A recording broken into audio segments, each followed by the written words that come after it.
So before I properly start this video, I would just like to say that if Veer is watching this, I'm not making this video out of malice or hatred or disdain towards you.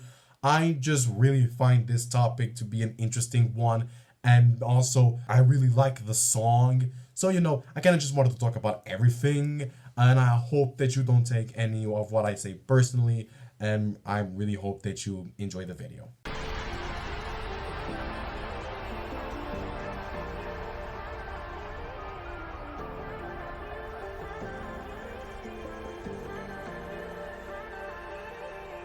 Ladies and gentlemen, welcome back to the channel. It is me, ya boy, man who is going to release one video a month, it seems, because holy shit, my release schedule is trash. And today we're going to be talking about a track that has had so much about it that, I just have to talk about this track. And that track is Veer's Snare, released just a few days ago by the time that I'm recording this video. Before anything though, I would just like to again apologize for not really uploading that much.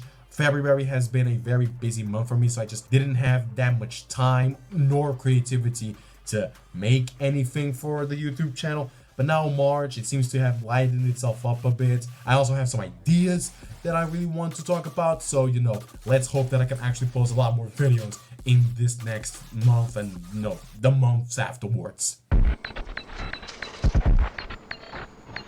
So, what the fuck happened? All of this started, I believe, late January, early February. See, by that point, Veer hadn't released that much music. It had been quite some time since their last release, and they knew about that. So, they decided to orchestrate a small, goofy little marketing campaign around his new track that was going to be released in the next few weeks.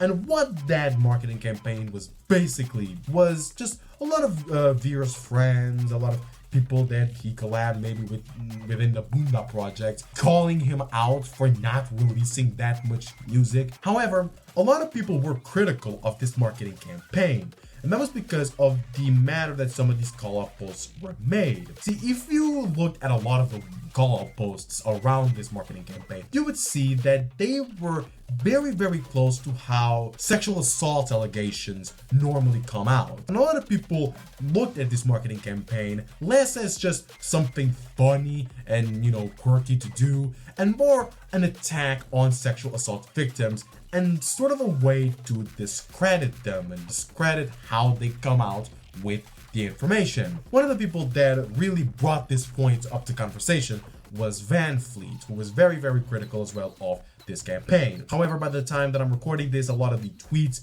have been deleted, a lot of the tweets relating to this issue, so it's kind of difficult to properly showcase to them. But I can kind of give a little bit of a personal recalling because I was around when this was first happening. And I do remember looking at one of the fake call posts for Veer's track and actually kind of believing that Veer had done something awful. And then I just ran and it was, just someone saying that Veer hadn't released a lot and he was a bitch for that. When I first saw that, I just thought that, I looked at it like, oh, I kind of fell for it. This was a whole idea behind this. But, the more I looked into it and the more I saw what other people were talking about and the more I looked at the campaign, I kind of did, feel like, yes, the marketing campaign was kind of making fun of sexual assault victims. Veer also noticed this conversation around the marketing campaign. So they came out with the two statements, sort of giving, their own views of the situation and explaining how the marketing campaign was originally made. According to Veer, the marketing campaign was to work like this. It was going to be mostly people that he trusted that they were going to do these posts. Before they were supposed to post, they would all go towards Veer and, talk to them and think, is everything okay? Can this go through? Just to check if everything was okay with the posts. However, according to Veer, some people decided to participate in this marketing campaign without checking with Veer first. Hence why it kind of looked like the whole campaign was making fun of sexual assault victims. They say that it was never their intention to make fun of sexual assault victims, and this was just something to advertise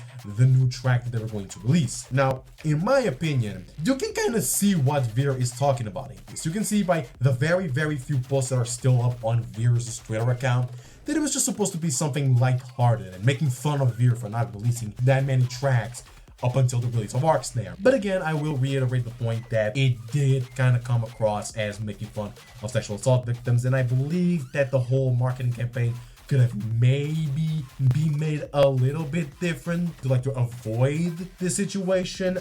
I can kind of talk here about like how a Rushdown did that whole Rushdown assemble thing, in which they will all tweet one thing. Gonna make like that, so like for example, have all the people be just saying something like "Veer, release new tracks, you bitch," or something like that, or have a sort of like blueprint that the people post could like copy and then change a little bit, and not like it's like something off those lines to try and avoid a situation like this.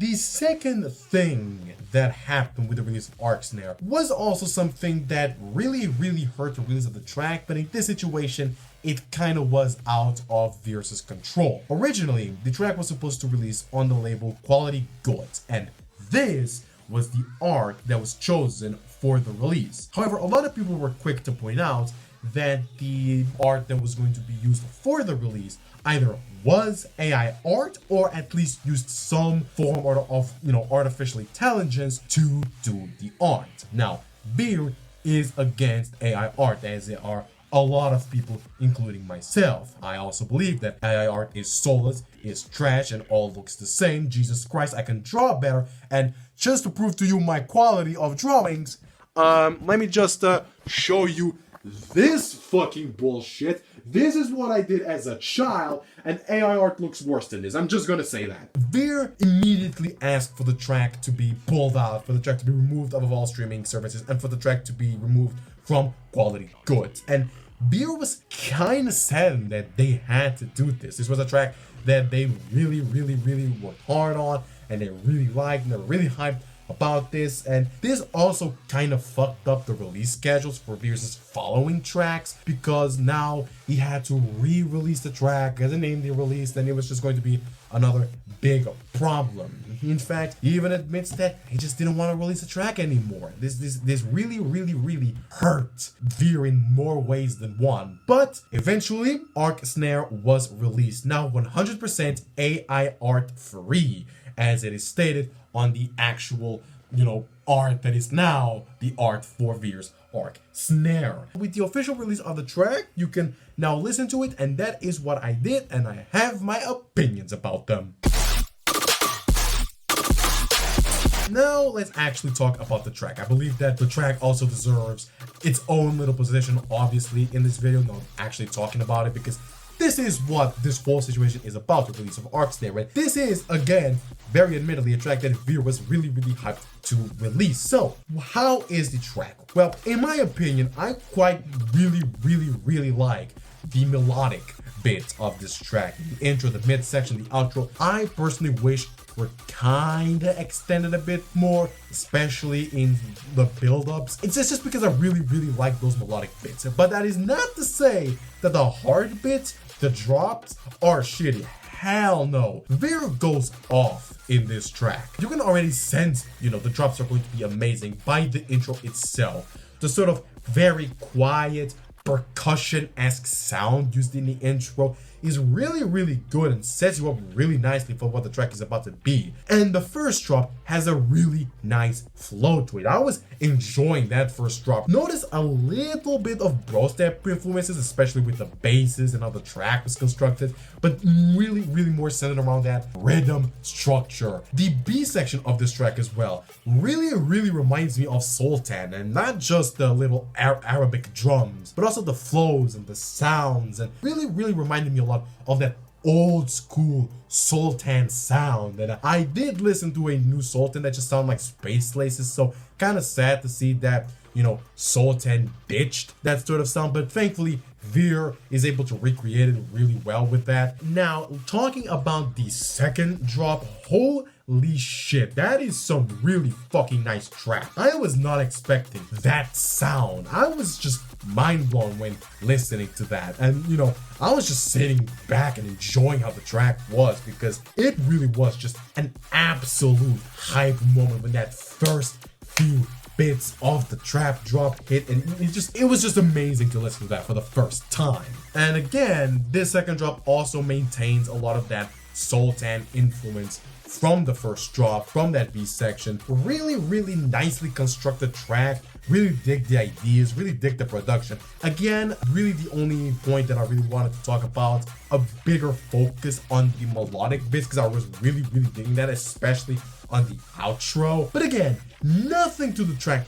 That's just a personal thing. Really dig the track. Veer smashed it with this one, and I'm really saddened to see that, you know, it had such a bad release schedule, and that's probably what the people are going to talk about more when talking about Snare. I really do believe that this track deserves to stand on its own, even though this whole video I did start talking about the release schedule.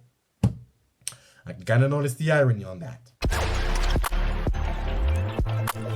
So yeah guys, thank you guys so much for watching this video. Like I said, I have some more ideas to record the next few days, so I hope that I can record them and post them on this. And if, again, like I said in the intro, if Veer is watching this video, I really hope that you like it, and I really hope that you didn't take anything that I said as something to attack you or anything. That was not my original intention. I also would just like to quickly ask you guys, what do you believe of this new angle? This was an idea that I decided to go for specifically for this video. It's way better than the original put the tablet here on my desk thing. And also it just allows for a more spacious look and still maintains the whole using this sort of dead space here to like show some images and something. I just really wanted to know your guys' opinions about that. And well, that was it. See you guys next time in what I hope to be in just a few days. So, you know, let's see about that.